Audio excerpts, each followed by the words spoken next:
오늘은 사순절 첫 번째 주일입니다. 더불어 우리 하나교회를 파송하고 또 우리 하나교회를 세우신 또 우리 교회의 10주년 예배가 있는 날입니다. 그래서 우리 대표 목사님이신 김영수 목사님이 지금 그 자리에 참석하고 계시고요. 그러므로 부득이하게 제가 또 이 단에 여러분과 함께 섰습니다.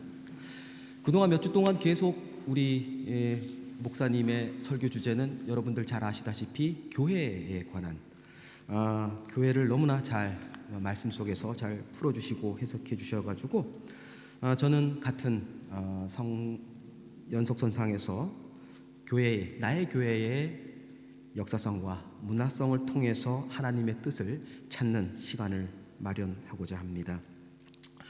제가 청소년부 설교자로 사역하고 있기 때문에 오늘 말씀은 부득이하게 우리 청소년부들의 눈높이에 또 맞춥니다. 그러다 보니까 오랜 신앙생활을 하는 친구들의 그리고 또 오랜 신앙생활을 하신 분들, 우리 성도님들의 귀에는 어쩌면 식상한 용어 설명이나 내지는 기독교 문화 설명이 많이 담겨져 있습니다. 양해 부탁드리겠습니다. 오늘은 사순절 첫 번째 주일인 인보카비트라고 하는 주일입니다. 카니발로 시작을 해서요, 로젠몬탁이라고 하는 장미의 월요일을 거쳐 지난주 우리는 제2의 수요일을 시작으로 바로 사순절을 시작하게 됩니다. 이 카니발부터 시작을 했는데요. 카니발 하면 여러분들 뭐가 제일 생각나세요? 쾰른 카니발 제일 생각나실 거고, 또 몇몇 분들은 기아 카니발, 기아 자동차 생각나실 거예요. 원래 이 카니발이라고 하는 것은요, 그 뜻이 카네, 즉 고기, 육식, 발, 금하다, 격리하다라는 뜻이 카니발입니다. 그러다 보니까 육식을 금하는 것이 카니발입니다. 근데 육식을 그 기간 동안 금하는 것이 아니라 사순절부터 육식을 금하기 때문에 그 기간, 사순절, 즉 육식을 금하는 그곳으로 달려간다라고 해서 사순절을 기념하는 것이 카니발이죠. 대축제입니다. 그 중에 맞이하는 것이 이제 로젠몬탁이다라고 해서 장미의 월요일 가지죠. 원래 이 장미라고 하는 것들은 좀 다른 해석을 가지고 있었었는데요. 원래 라젠몬탁입니다. 라젠 하면 이게 뭐 미치듯이 날뛰는 달리다라고 하는 라젠에서 왔는데요. 그것을 로젠으로 이렇게 어미가 바뀝니다. 그래서 사실은 장미와 전혀 상관이 없어요. 그래서 어떤 분들은 로젠몬탁이라고 해가지고 장미를 뭐 사랑하는 사람에게 전달하기도 하는데, 장미 상관없는 날이죠. 즉 내가 누구에게 잘못을 해가지고 미안한 마음에 사과를 한다고 해가지고 사과 들고 간다고 해서 그 사과는 아닌 거죠. 이렇듯 로젠몬탁 지나서 제2의 수요일을 맞이합니다. 제2의 수요일은 잘 아시다시피 죄를 뒤집어 쓰는 날입니다. 이 초대교회에서부터 내지는 유대 전통이 죄를 뒤집어 쓰면서 타고 남은 죄를 뒤집어 쓰면서 자기의 죄를 자복하고 겸손하게 무릎 꿇는 것이 바로 이 제2의 수요일이죠. 그것이 점점 의미가 상실됩니다. 그러다가 10세기경에 독일의 라인강 근처의 교회에서 뭔가 감각적으로 그 제2의 수요일을 더 표현하자라고 해서 지난해, 즉 작년에 종려주일에 썼던 그 종려나무를 태워서 그 재로 이마에 성호를 그으면서 티끌로부터 왔으니 티끌로 간다라고 하는 것들이 지금 독일 내지는 가톨릭에서 벌어지는 이러한 행사들입니다. 우리는 사순절 기간이라고 지금 얘기를 하고 있는데요. 이 독일에서는 두 가지 다른 명칭을 사용합니다. 그 하나가 파시온스자이트라고 이야기하죠. 바로 고난의 절기다라고 표현을 하고요. 또 하나가 파스텐자이트라고 얘기합니다. 이거는 금식의 절기다라고 독일에서는 이야기합니다. 우리나라는요, 전통적으로 예수 그리스도가 광야에서 기도하고 금식했던 그것을 기념하는 40일을 초점으로 맞춰서 그 40일을 기념한다라고 하는 히브리어 테살코그테라고 하는 의미에서 사순 40일을 가져옵니다. 그래서 우리는 사순절이다라고 표현을 하고 있습니다. 이 독일 교회에서는 특히나 에카데라고 하는 독일 교회 협의회에서는 1983년서부터 이 기간 때 지벤보크 오네라고 하는 7주 동안 없이 사는 것을 행사를 늘 하고 있습니다. 올해도 그 주제가 슈필라움이라고 해서 공간적인 문제입니다. 그거 없이 한번 살아보자라고 하는 것이 올해의 주제입니다. 우리는 과연 그럼 이 사순절 기간 동안 무엇 없이 한번 살아보시겠습니까? 사순절이 시작되면 한국 분들 특히 우리 딸내미 신예린이를 비롯해가지고 청년들이 시도하는 체험의 고난이 있죠. 뭘까요? 다이어트. 여러분도 그 체험의 고난에 동참하신 적 있습니까? 예수님의 고난에 동참해서 금식한다는 것, 그것에 중점을 둬야 되는데 자기 몸을 위해서 고난을 받습니다. 그러나 여러분 조심하십시오. 40일이 지나고 부활절이 되면 그 몸도 다시 부활합니다. 똑같아집니다. 우리에게 중요한 것은 영적인 삶입니다. 육적인 크고 작음, 마르고 찜이 아닌 줄 압니다. 제가 독일교회에 와서 아주 인상적인 제단들을 몇 개를 봤는데요. 그 중에 하나가 지금 사진에서 보시는 저 제단입니다.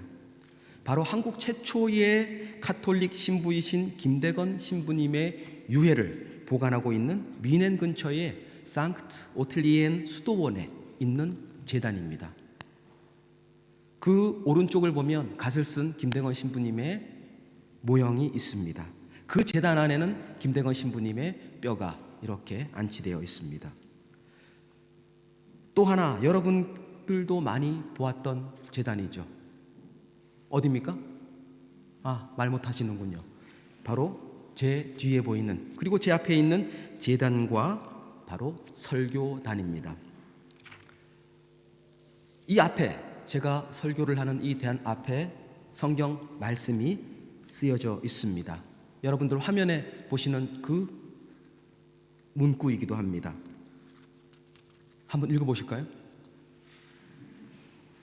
힘들어요. 불어기 때문에 안 돼요. 여러분들 독일어면 다 읽으셨을 텐데 불어기 때문에 못 읽습니다. 우리 청소년부 친구들은 알죠? 뭔 내용이에요? 영훈이? 그렇지요. 내가 생명의 떡이다. 역시 교육을 잘 받았어요, 우리 청소년들이. 오늘 함께 봉독한 이 말씀, 우리 다시 한번 그 의미를 새기면서 다시 한번 읽어보겠습니다. 예수께서 이르시되 나는 생명의 떡이니 내게 오는 자는 결코 줄이지 아니할 터이요 나를 믿는 자는 영원히 목마르지 아니할 것이다. 예수님께서는 생명의 떡이라고 이 앞 말씀을 하시고 계십니다. 우리가 직장 생활을 하거나 사회 생활을 하고 또 가정에서 많이 옛날에 듣던 말씀 중에 하나가 그런 이야기가 있을 거예요. 야, 교회 가면 떡이 나오냐, 쌀이 나오냐, 왜 주구장창 교회를 가냐. 그럴 때마다 여러분들 이 말씀을 꼭 해주시길 바랍니다. 교회 가면 예수님을 만날 수 있어. 그 예수님이 떡이야. 교회 가면 떡 줘. 그 떡은 영원히 줄이지 않는 생명의 떡이야. 같이 떡 먹으러 갈래? 라고 말씀해 보십시오. 아니면 나랑 별 보러 갈래? 그 별은 어딜까요? 예수 그리스도입니다. 혹시 모르겠어요. 오늘 우리 교회 10주년 기념 예배이기 때문에 거기서 진짜 떡을 줄지도 모르겠습니다. 첫 번째 여러분과 함께 나누고 싶은 이야기는 나의 교회 이야기입니다. 바로 저와 여러분들이 예배드리는 이 공간, 이 예배 초소입니다. 잘 아시다시피 우리 하나교회가 예배드리는 이 예배당은요, 1685년 프랑스의 태양왕 루이 14세가 낭트 칙령을 폐지하면서 가톨릭으로 개종을 하지 않으면 모두 죽이겠다. 그러므로 개신교인들이 그 박해를 피해 넘어옵니다. 이곳까지 왔죠. 그들을 우리는 일명 위그노라고 부르고 있습니다.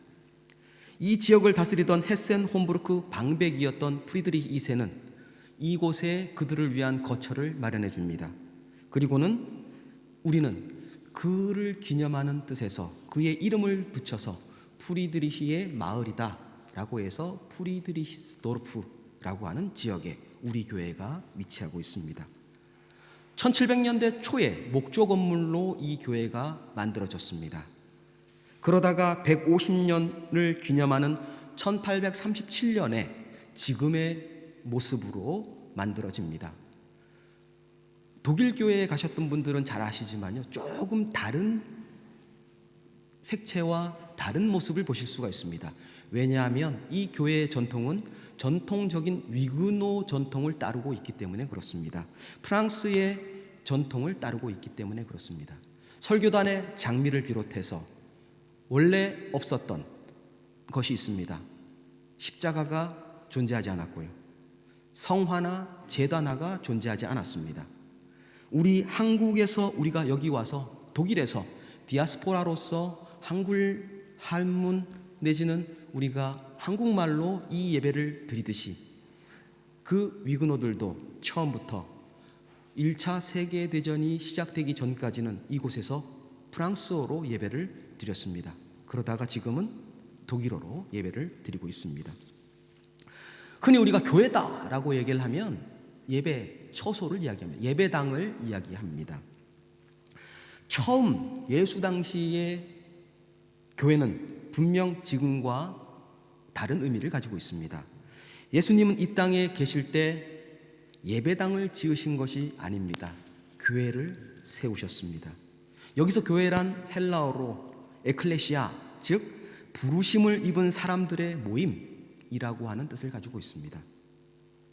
고린도전서 1장 2절 말씀을 보면요, 고린도에 있는 하나님의 교회 곧 그리스도 예수 안에서 거룩하여지고 성도라 부르심을 받은 자들과 또 각 처에서 우리의 주 곧 그들과 우리의 주 대신 예수 그리스도의 이름을 부르는 모든 자들에게라고 말하고 있습니다. 하나님의 교회, 교회란 바로 부르심을 입은 자들의 모임입니다.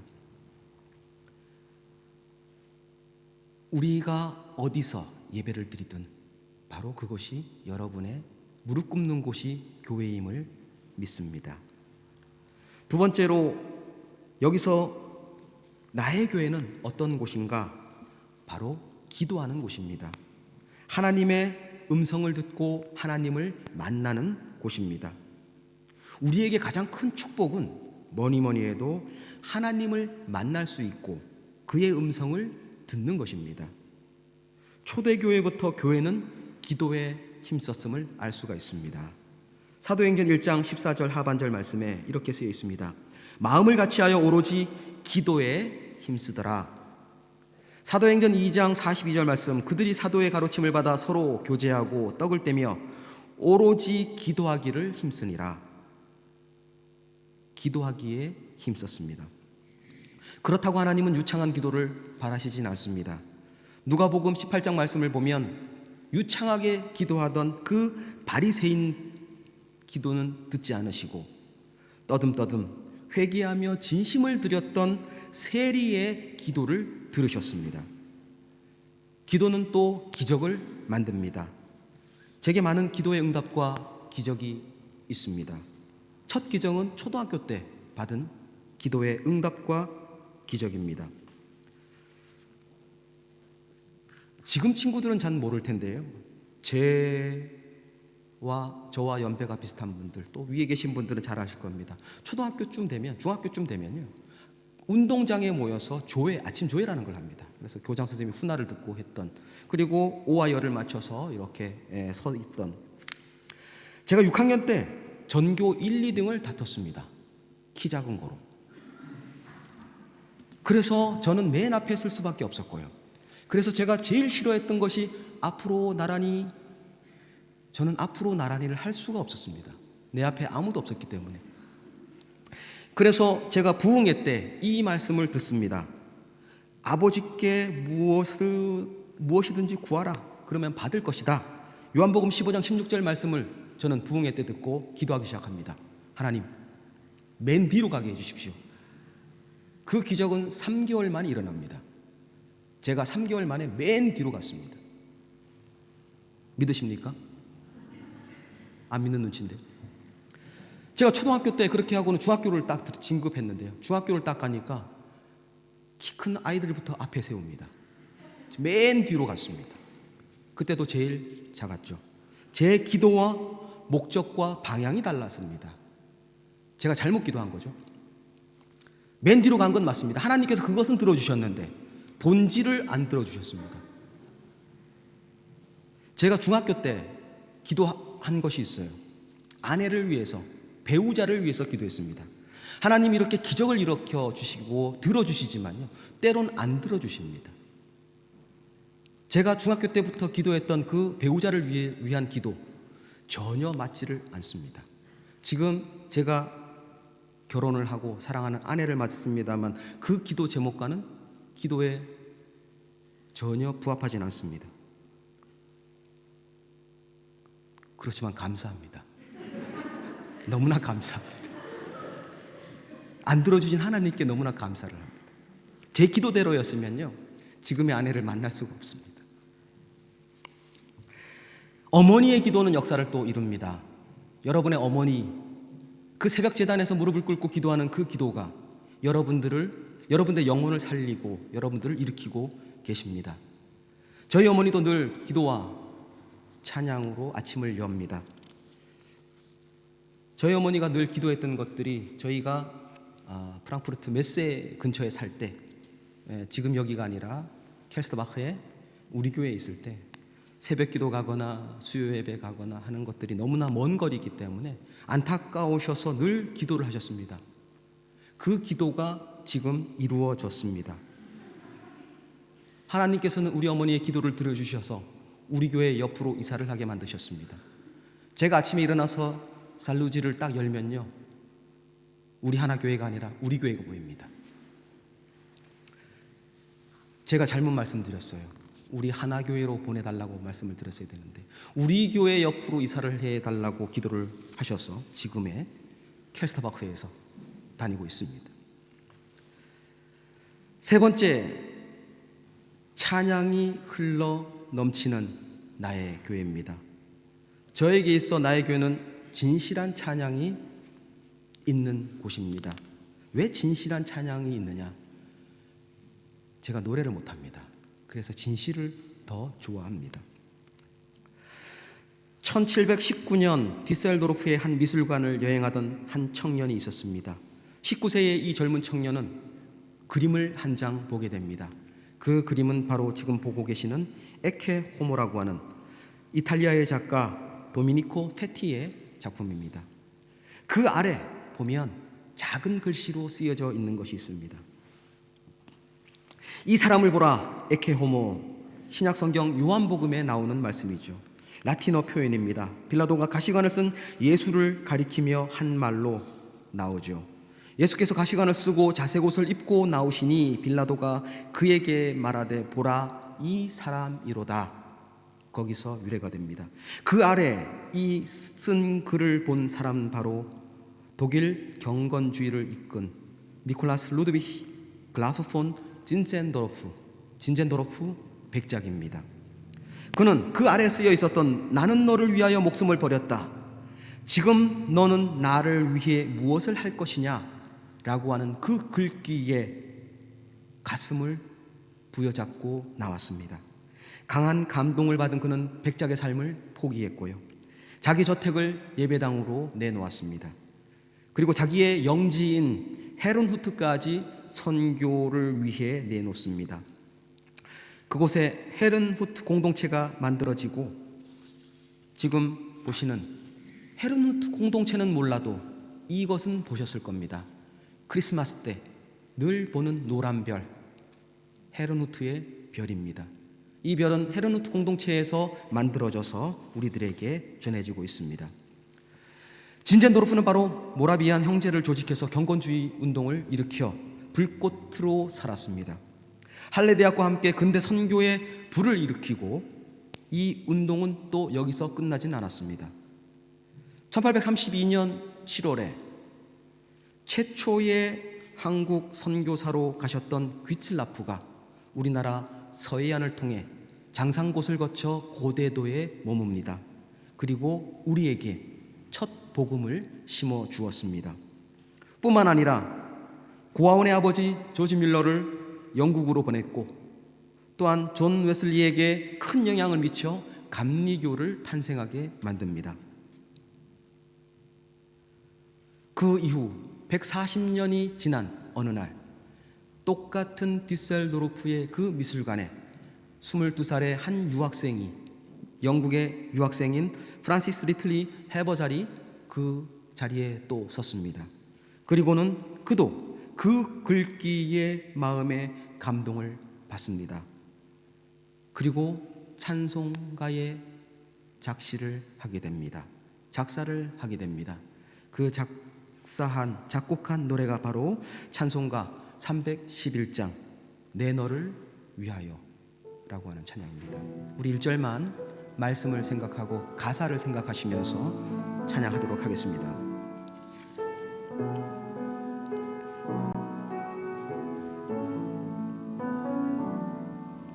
내 너를 위하여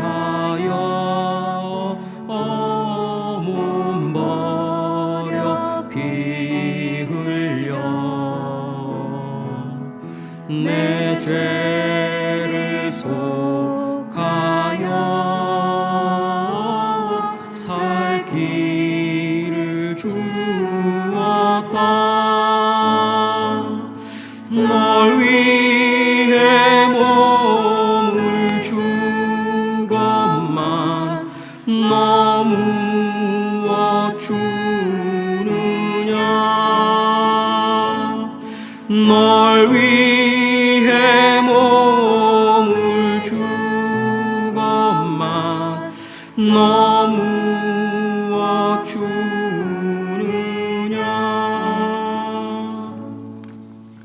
아멘. 내 너를 위하여 몸 부어려 피 흘려 나는 무엇 합니까? 부흥의 역사, 찬양의 역사는 문명의 한 그림에서 이렇게 시작하여 성령의 역사로 우리에게 다가왔습니다. 코로나라고 하는 태풍의 바람 앞에 요동치는 예배의 현실 속에서 오늘 우리는 진젠도르프의 마음으로, 이 해버잘의 마음으로 하나님께 대답할 시간입니다. 네 번째로 고난의 대답으로서의 나의 교회입니다. 오늘은 사순절 6번째 주일 중에 첫 번째 주일을 인보카비트라고 하는 이름으로 보내고 있습니다. 시편 91편 15절 말씀입니다. 그가 내게 간구하리니 그가 나에게 간절히 바란다. 거기에서 이 인보카비트라고 지킵니다. 이 주일 우리는 하나님의 간절한 바람을 듣는 주간이 되기를 원합니다. 저와 여러분께 예수 그리스도가 오늘 이 시간 영원히 줄이지 않는 생명의 떡, 내가 이것을 너희에게 주건만 너희는 날 위해 무엇을 하느냐? 라고 물으십니다. 무엇라고 대답하시겠습니까? 그 대답을 우리 하나교회에서 찾기를 원합니다. 구약 성경 통독을 통해서 그 시간 말씀으로 다가오는 하나님의 말씀을 받아 대답하시기를 바랍니다. 이 사순절 묵상을 통해 그 묵상 속에 나타난 것으로 여러분이 대답하기를 원합니다. 히브리서 4장 12절 하나님의 말씀은 살아있고 활력이 있어 좌우의 날선 어떤 검보다도 예리하여 혼과 영과 및 관절과 골수를 찔러 쪼개기까지 하며 또 마음의 생각과 뜻을 판단하신다라고 말씀합니다. 또한 우리 하나교회에서 이 물음에 우리는 여러분의 삶의 자리에서 그 셀 모임에서 찾기를 원합니다. 하나님께서는 주시는 우리에게 꿈이 있습니다. 하나님의 나라를 향한 아름다운 꿈이 있습니다. 그 거룩한 꿈을 믿음으로 함께하고 더불어 만들어 나가기를 원합니다. 거룩한 부르심에 준비된 성도로서 당당히 그 앞에서 예, 제가 여기 있나이다. 나를 사용하소서라고 대답하며 그 입술의 고백에 그치는 것이 아니라 박차고 일어나 힘차게 행동으로 실천하기를 권면합니다. 그리하면 내 삶이 변화되고 내 영이 새롭게 될 줄을 믿습니다. 오 주여 새롭게 하소서. 하나님께서 원하시고 간구하심을 우리 하나 교회의 모든 성도가 하나 되어 어떤 어려움도 그 어떤 문제도 말씀으로 기도로 열어 헤쳐 나가기를 원합니다. 에베네셀, 주님이 여기까지 도우셨다 라고 하는 감동으로 고백을 하시고 그 도우심에 무릎 꿇고 모든 일에 감사함으로 나아가기를 원합니다. 이 9개의 우리 셀은 바로 우리 하나 교회에서 보내는 예수님께 드리는 대답으로 나가기를 원합니다. 바로 우리 셀을 만드시고 셀을 통해서 하나님께서 듣고 싶은 대답들이 여러분들의 셀 이름에 있습니다. 하나님의 선은 여러 가지 모양으로 이루어집니다. 교회가 교회되게 주님의 손과 발 되어 움직임을 준비하는 아름손 팀이 있습니다. 그것이 오늘 우리의 대답이 되기를 원합니다. 선교와 전도는 나의 말과 나의 능력, 나의 지혜에 있지 않고 오직 성령의 나타남과 도우심으로 나타납니다.